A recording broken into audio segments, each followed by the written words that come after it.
오늘 선포되어진 하나님의 말씀을 보겠습니다. 오늘 말씀은 신약성경 빌립보서 4장 13절 말씀입니다.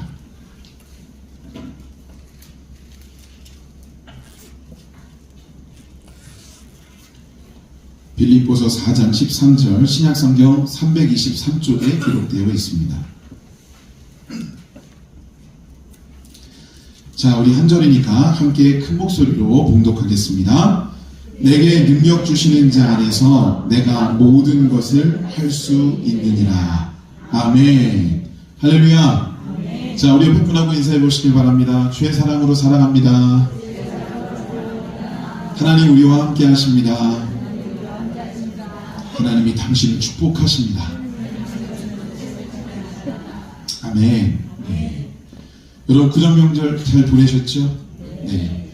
하나님께서 이 돌아온 한 해에도 하나님의 거룩한 은혜와 축복으로 우리 성도들을 인도하실 것이고요. 또 우리 교회는 부흥으로 이끄실 것을 간절히 믿고 축복합니다. 제가 지난 주간에 잠깐 책을 읽다가 정말 멋지고 신박한 구절을 하나 찾아냈어요.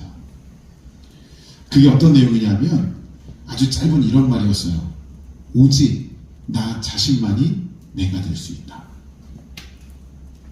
여러분 별로 안 멋있으신가요? 저는 이 말씀 자체가 무슨 뜻인지 해석하기 이전에 너무 멋있는 거예요.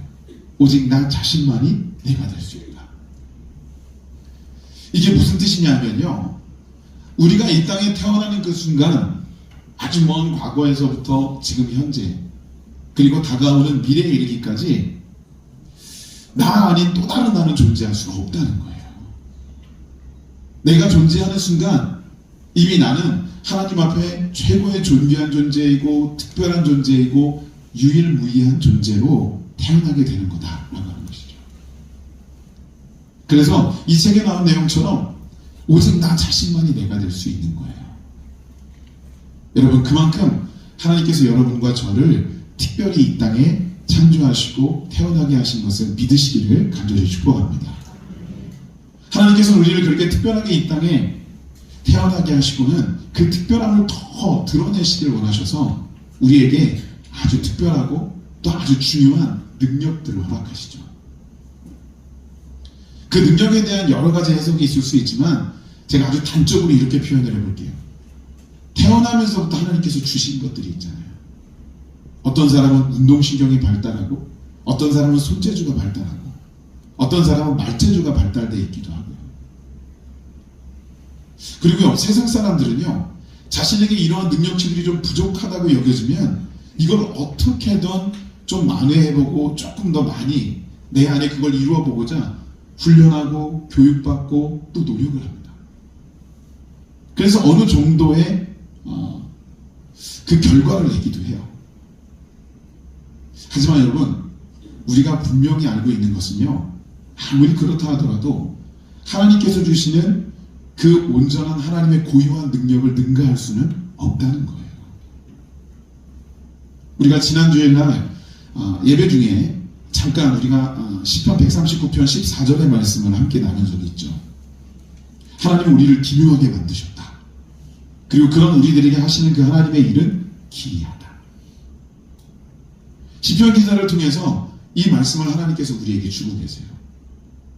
우리를 특별하고 존귀하게 만드셨고 그런 우리들에게 특별한 능력을 허락하셔서 하나님의 기이한 일을 이루도록 하셨다라고 하는 겁니다. 여러분, 우리는 하나님의 중요한 하나님의 형상을 입은 하나님 앞에 세워진 존재들이고요. 그런 우리들에게 하나님은 또한 중요하고 복된 능력을 허락해 주셨다라고 하는 거예요. 자, 그러면 이 시간에 우리는 그 능력이 어떤 의미를 가지고 있고 하나님이 허락해 주신 그 능력 가지고 우리가 어떻게 살아야 되는지를 조금 함께 온전히 우리의 인생 가운데 정립하고 나가야 될 필요가 있다라고 하는 거죠. 자, 먼저 우리에게 주어진 능력이라고 하는 것은요, 하나님으로부터 온 것이다. 아멘이신가요? 우리에게 주어진 능력이 내 것이 아니라 하나님으로부터 주어진 것이다 라고 하는 거예요. 심지어는요, 내가 죄 짓는 능력도 하나님께로부터 온 거예요. 하나님이 우리에게 주신 능력은 모든 것이 거룩하고 선하고 복되죠. 근데 그 하나님이 주신 거룩하고 선한 그 능력을 거룩하고 선한 대로 사용하지 않아요. 그게 우리의 모습일 때가 있다는 거예요. 그렇게 하나님이 주신 그 복되고 거룩한 것대로 사용하지 않을 때 우리는 엉뚱한 길로 행하게 되고 그게 곧 죄로 흐르게 된다고 하는 것입니다. 그러니까 하나님께서 주신 능력을 제대로 활용해야 우리는 하나님 앞에 영광을 돌릴 수 있는데 그러지 못하면 그게 죄가 된다는 거예요. 자, 우리가 죄짓는 능력까지도 하나님으로부터 주어진 것이라고 한다면 우리에게 존재하는 모든 능력이 하나님으로부터 왔다는 이 말을 부정할 수는 없겠죠. 교회 공동체들은요, 연말이 되고 연초가 되면 그 믿음의 사람들에게 사명과 사역을 부여합니다. 그러면 그 사명과 사역을 부여받은 이들이 아멘으로 화답하고 열심히 그 사명과 사역을 감당하면 좋겠지만 안타깝게도 그러지 못할 때가 있어요. 거절하고 거부할 때가 있습니다. 근데 여러분 그럴 수 있어요. 근데요, 아무리 그렇다 하더라도 우리가 그 거절을 표하면서 절대로 하지 말아야 될 말이 있다는 겁니다. 그게 뭐냐면 나는 능력이 안 돼서 못합니다. 나는 그 일을 감당할 만큼 능력이 안 됩니다 라고 하는 말. 어찌 보면 가장 젠틀하게 또 가장 합리적으로 내가 거절의 의사를 잘 표현할 수 있는 말이다 라고 생각할지도 모르겠어요. 근데 사실은 아니에요. 오히려 나 하기 싫어요. 나 그 일 맡기 싫습니다. 나 다른 일을 해야 돼서 그 일이 나에게 우선순위가 될 수 없을 것 같아서 감당할 수 없겠습니다. 오히려 이런 말로 거절을 표하는 것이 훨씬 솔직한 거절의 요소가 될 수 있다는 거예요. 내가 능력이 안 돼서 못합니다. 여러분 이 말 잘못 사용하면 하나님 앞에 월권이 된다는 거예요. 이게 무슨 말씀이냐면 성경에서요, 하나님께서 하나님의 백성을 선택해서 그 하나님의 백성에게 사명을 부여하실 때가 있거든요. 근데 그때 하나님께서는 단 한 번도 야, 너 정말 출중한 능력을 가지고 있구나. 내가 너를 선택해서 쓸게. 야, 너 참 대단하구나. 내가 너를 선택할게. 이렇게 말씀하신 구절이 없다는 거예요. 하나님께서는요, 하나님이 선택하시는 하나님의 백성들에게 일을 맡기실 때 딱 한마디를 하세요. 내가 너와 함께 할게 라고 하는 거예요. 나는 너의 여호와야. 나는 너의 하나님이야. 그럼 내가 너와 함께 할게. 여러분 성경에 나오는 모든 하나님의 그 사명을 부여받은 사명자들이 다 이 메시지를 받아요. 모세도, 여호수아도, 다윗도, 바울도. 이게 무슨 의미냐면 네가 어떤 존재인지 상관없다는 거예요. 네가 어느 정도의 능력치를 가지고 있는지도 상관없다는 거예요. 내가 너에게 사명을 부여할 때는 내가 주는 능력으로 네가 그걸 감당하며 이룰 수 있도록 하겠다. 이 말씀을 하나님께서는 하고 계시는 거예요. 오히려 세상적인 능력에 과하게 있는 사람들은요, 하나님께서 그 능력들을 다소 덜어내세요. 그리고 그 빈 공간에 하나님의 능력을 덧입히셔서 그 사명과 사역을 감당케 하신다는 겁니다.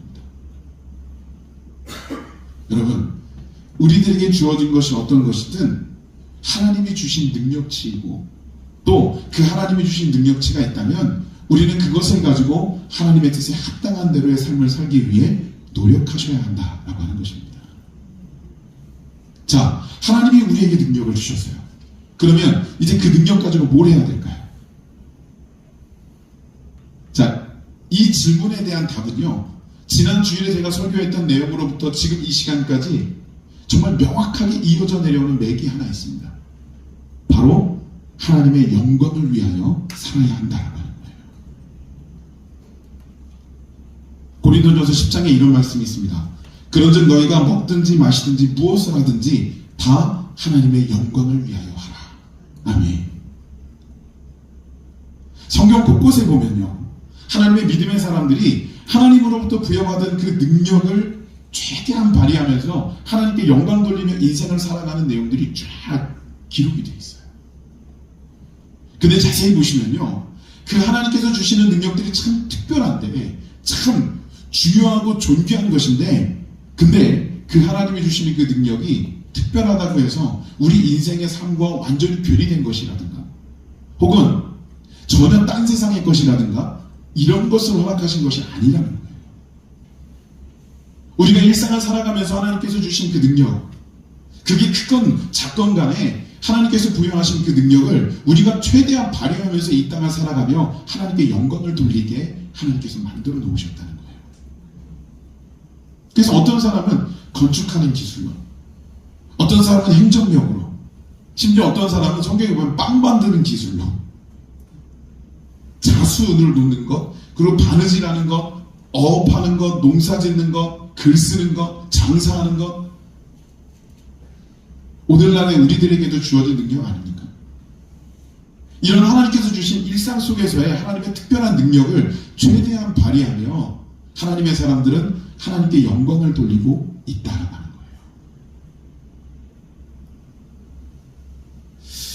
자, 여러분, 결론적으로 말씀드리자면 이게 무슨 말이냐면, 우리는 하나님께서 우리에게 주신 것으로 하나님께 다시 돌려드리는, 하나님이 주신 능력을 가지고 하나님께 영광을 올려드리는 그런 삶을 살게 된다라고 하는 것입니다. 여러분, 하나님이 우리에게 주신 것으로 하나님께 드리는 삶, 이거 굉장히 복된 거예요. 제가 예를 하나 들어드릴까요? 11조. 하나님께서 우리에게 열을 주셨어요.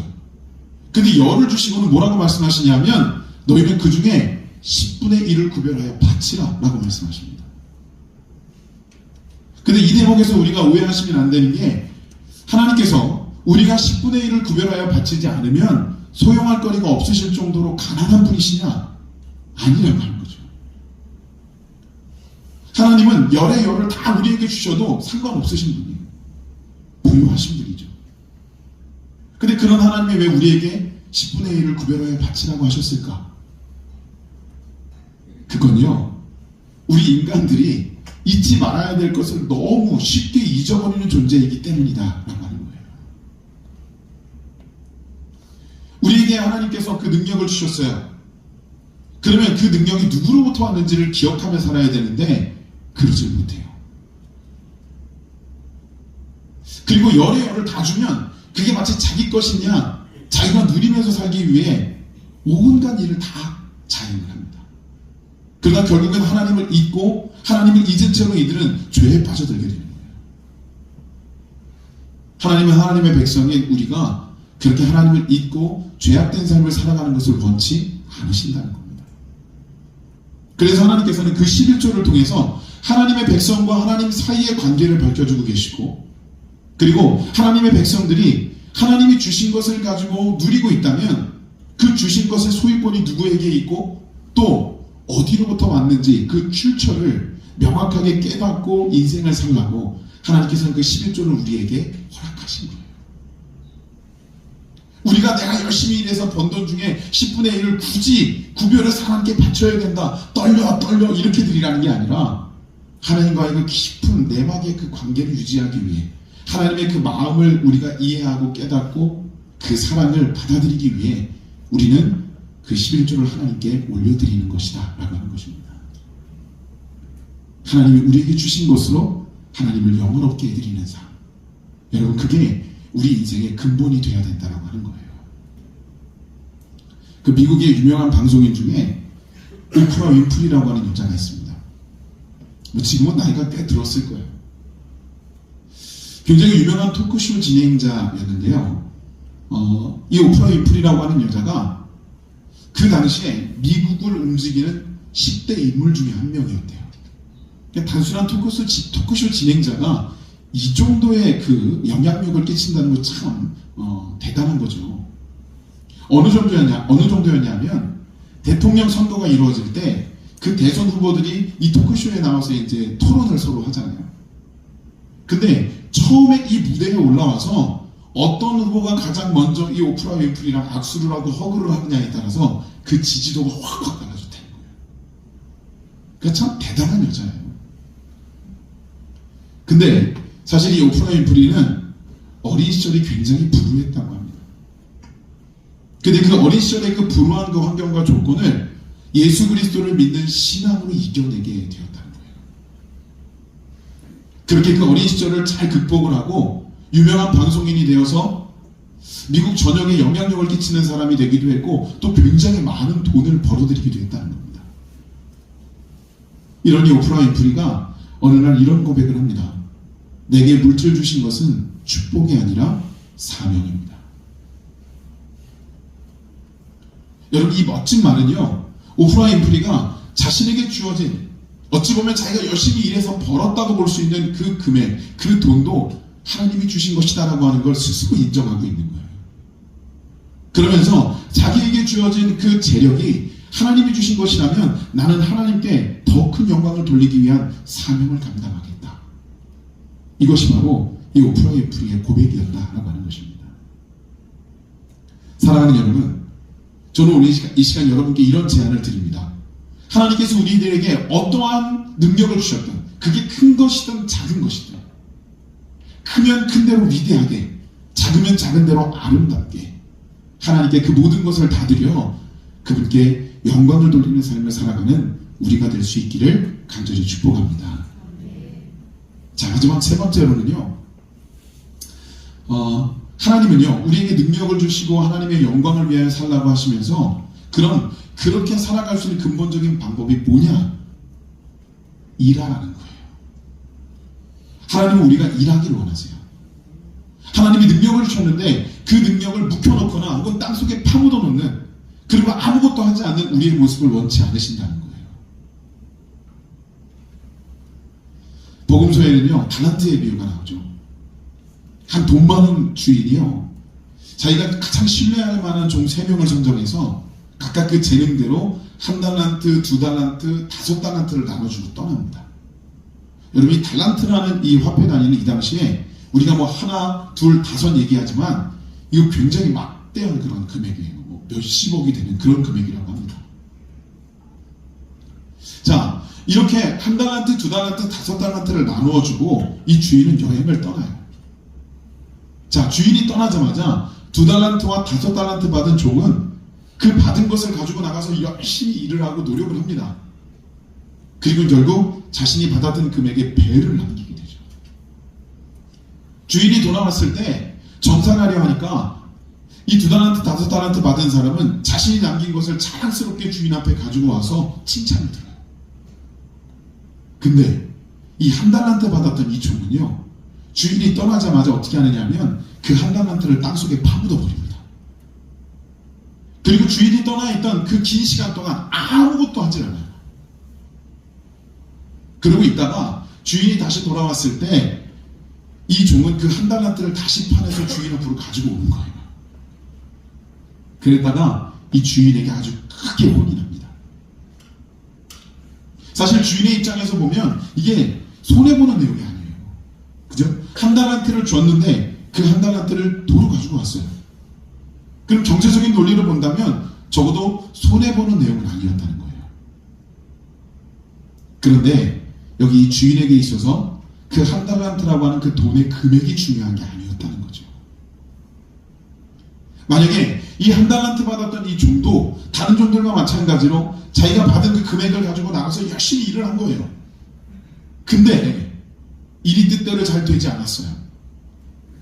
열심히 일을 했지만 능력이 부족해서 뭔가 더 남기지는 못하고 그 1달란트 원금만 간신히 회수해서 주인에게 가져온 거예요.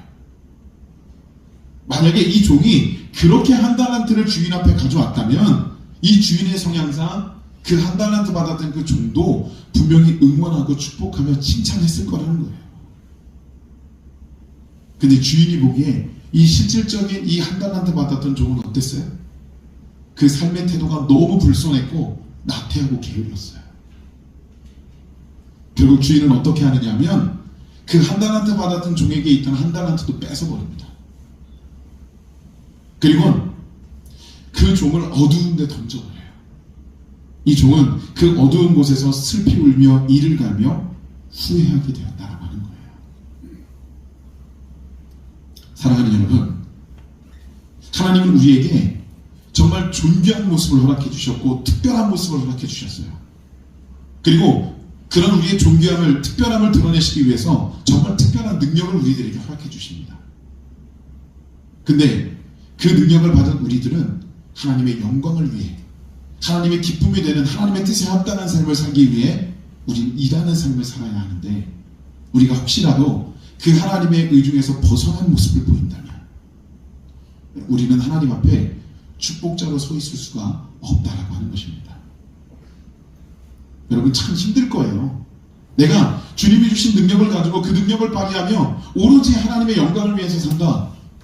이게 우리의 대전제가 되어야 되지만 그렇게 살기가 과히 쉽지는 않을 겁니다. 오늘 우리가 함께 봉독한 이 본문의 말씀 분명히 말하고 있죠. 내게 능력 주시는 자 안에서 내가 모든 것을 할 수 있느니라. 이 바울의 고백은요, 내게 능력 주시는 자 안에서 내가 모든 것을 할 수 있다. 여기서의 모든 것이라고 하는 것은요, 그냥 축복된 일, 그냥 좋은 거, 안정적인 것, 많이 주어지는 것, 이런 것만을 의미하는 것이 아니라 고난이고 어려움이고 아픔이고 참 힘겨움도 이 안에 포함되어져 있는 말이라고 하는 겁니다. 근데 전제가 뭐예요? 내게 능력 주시는 자 안에서라고 하는 거예요. 여러분, 하나님이 우리의 능력 주시는 자이십니다. 믿으시죠? 그 하나님께서 우리에게 능력을 주셨다면 우리는 그 능력 가지고 담대하게 이 땅을 승리하며 나갈 수 있고 또 하나님께 영광된 그 삶을 살아나갈 수 있게 된다는 거예요. 여러분, 이 고백이 그냥 다른 어떤 믿음의 선진의 고백이고 나와 상관없는 고백으로 흐르지 않기를 소망합니다. 하나님이 나에게 능력 주셨다면 그 능력 가지고 우리는 하나님을 영화롭게 해드리는 온전한 그리스도인의 삶을 살아내 우리는 하나님께서 주시는 축복을 받아 누릴 수 있는 온전한 하나님의 성도들이 되시기를 주님의 이름으로